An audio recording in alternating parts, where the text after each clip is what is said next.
Hello everybody and welcome to week 8 of Case Management Practice 1, and this week we're talking about reviewing the assessments and looking at the next assessment process. And today we are going to look at Case Management Practice 1, the submissions that are due in week 10. So if we go and look on the main page, it says templates for assessments. You'll find those here. And under the templates for assessments, we can see we've got, oh, cancel that, we don't need that. Assessment interview checklist, which you should have taken with you to the assessment, which is last week, assessment at the end of week 7. The assessment report, which is due in week 10. And that is very similar to the assessment tool that we've been using in the interviews, in our online thing. Let's have a look at it. Let's open it up and see what it looks like. BCC's Ballymore Community Centre assessment report.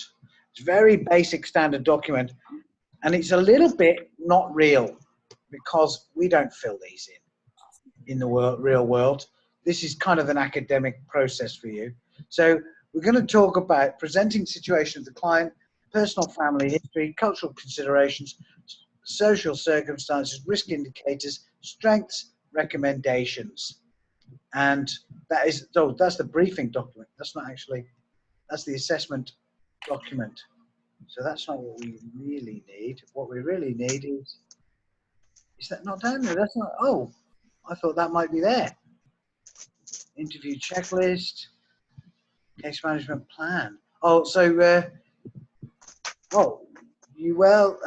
you may as well fill in the assessment tools. I've got it here. Have you got a different document, have you? Well, I've got the client case management plan, Appendix 4. No, there's appendix, that's the case. No, you see, this is the assessment report. Oh. This is so let's look at that again. So what this should be is basically you can fill in the assessment tool and upload that. So let's go back. So down here, sample assessment tools. Aaron, fill in download that. That's the Word documents we've been using. Do you want to have a look? Yeah. Yeah, you know, the one with the picture. Yeah, the one with the picture. Okay, so we've got one for Aaron, one for Kylie, one for Maria. So as long as each one of those is filled in with these criteria,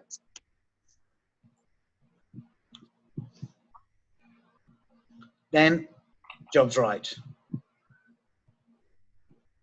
So we make that up, obviously. Based on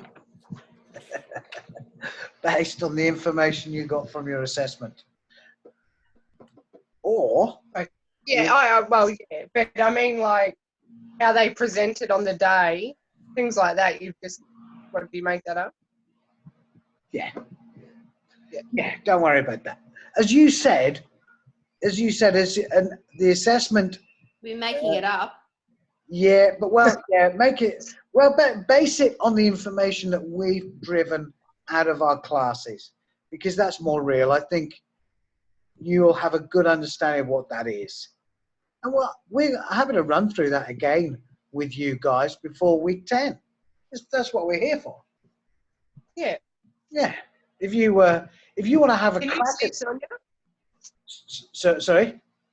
Can you see Sonia? No, she's gone. She just disappeared. She's done a runner. No, she might have a connection issue. I'll tell you what, Carly. By the way, can I talk to you after the recording about workplace communications? Yes. You're doing that, aren't you? Yeah. Yes.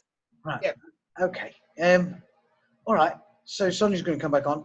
What I was going to say is why don't you have a go at these this week? Fill in those documents as much as you can. You don't have to do them all. You only have to do maybe fill in some dot points and then upload them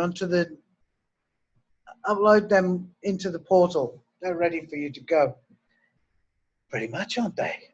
And if you upload those, and if you get any problems next week, we'll talk about it before week 10. Next week will be week 9. Yeah. So we'll be able to Yeah. go through and every one of those clients, each one of those problems we'll talk about. What else is there that we need to talk about?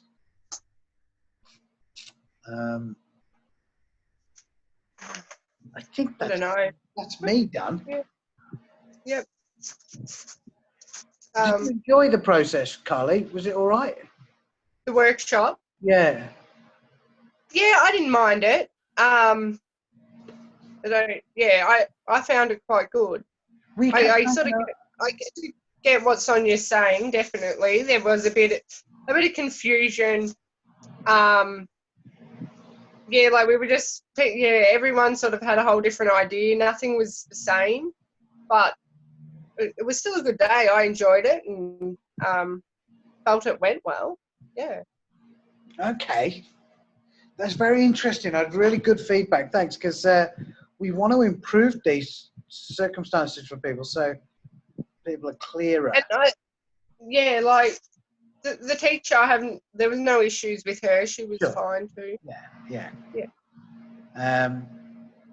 Yeah, I'm particularly keen to see how it doesn't run as well as people want it to run.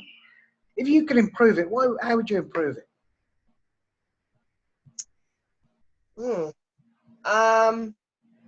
Clearer instructions beforehand, maybe? Yeah, I think so. And I think maybe a slightly more detailed outline of each person. Everyone sort of seemed to be veering in a different way for the clients. Right. Does that make sense? Yeah. From the case study, like everyone just sort of went off and just made up whatever they wanted to fill in the gaps, I suppose. Yeah. But so if we all had the same information about like I know we did, but maybe more detail so that we could all stay on the same path, kind of. Look, I graded one of the papers a couple of trimesters ago, and I was working with Mark Goody and looking at grading, and we were looking at the outcomes because they were all very different, and agreeing that there's a problem with this, in that students are coming up with different outcomes, which means something's going wrong in the process. Because one of the things one thing that you would expect to be promoted on this is that people are all very different. That's understood, but that if you go and get a service from a case manager in Darwin, or you go in Sydney, you expect to get the same service. Yeah. Or sort of roughly about the same service, because it's also based on the infrastructure of services that are around for people. But the actual response that people should give you should be fairly standard, and you would hope, and it isn't, because it's people on people. I mean, even if you go to McDonald's, you'll find one person will say, have a nice day differently to another person, maybe. If they say it at all. Well, I mean, that even that as a standard thing is, but if you think about homogenizing processes, I like McDonald's as a way of looking at a service, because I know it's not great, but it is interesting if you can measure something against that level of homogenization. But I mean, obviously we don't do that. But I've worked in services in the past, and the staff have just been awful. I remember having a big spat once in a service. I was a casual worker, and I won't tell you where it was, Sunshine West. No. Don't say Salvation Army. And don't say that the woman's still there, because she's right. And there was a woman who's there, who's an older woman, and she's still employed. And this is a long time ago. How old is this woman? She just keeps on going. And she argued that I shouldn't have given away somebody's information, a form for somebody to take away and complete the intake form for the service. And it It's a big thing. You know, the manager called me in, and I was pretty furious that this had been allowed to occur. That that somebody was given a piece of paper where they're required to put their information on it, and that somehow this is now, you know, a federal case for indictment, when you're just going, you know, people somehow, all very different. Some people are very embarrassed about the level of their literacy, and they might want to go away, and they might have a mental health issue, right? And be paranoid about what if I, and they might want to think about, if I tell someone my address, are they going to come and track me down? Are they going to report me somewhere? Or, you know, so there's all sorts of reasons why you just let someone walk away with a photocopied piece of paper, and that it would never be really an issue. But somehow this became an issue, that this intake form was allowed to leave the service empty. Right? And you go, and it's a form that sits on the desks at the front where people can easily walk off with one. You know, and just kind of go, what is going on? So you just kind of watch how unskilled various people are, and you kind of go, yeah. One thing we want to promote is professionalism, and doing that, focusing this course in what can you expect in the real world and how things should work. If you treat people with respect, it never works this easily. You know, life is, you have a bad day, someone else is coming in with a bad day, things collide, bang, it all goes up. You know, we try our best to work towards a golden mean, should we say, a standard that is worth promoting. Yeah, so that's what I'm trying to do in terms of developing the course that makes sense for people, because a lot of this is about assessment, understanding case management principles, and the rigor. It's a rigor, you see. It's a discipline. It's not. I kind of like the whole thing of case management. I think it's an interesting aspect of the job.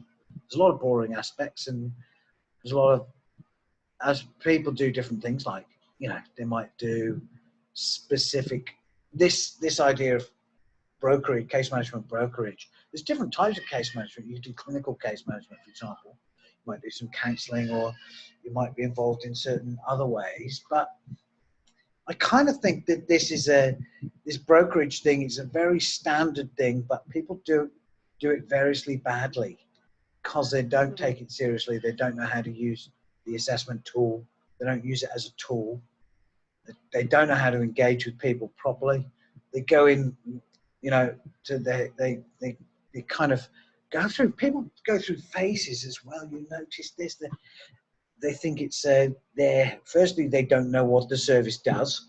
So they go in not being very capable case managers because they can't help people because they're not clear about what happens. Then they don't know really how to engage with people. Then they learn those things, and then they think they're in charge of something. And then they become a little bit kind of possessive and dictatorial and authoritarian. And people generally don't kind of just help people. Mark Goody says it best. He says, we're just tour guides. That's the job. It's that easy, right? You're a tour guide. You invite people along on a tour, and you show them variously, there's that attraction and there's that attraction. I mean, you're not going to drive them all over Disneyland, but you drive them down the streets that are likely for them. So you get options. And you treat them with respect and kindness, and show some, and that, it doesn't get any more. All of the frameworks, all the PC jargon, all of it, none of it is clearer than Mark Goody's tour guide analysis. I love that. Yeah. It's just, it's good. Yeah, it is. It's succinct and it's clear and it's correct, you know. Yeah. Anyway. Sorry. That was a rant, wasn't it? Right. It was a big rant. So I'm going to stop this recording because it's going nowhere. I've had my rant. Go back to your Wheaties and let me, I don't know how to stop this. I better stop the share first and then end the recording.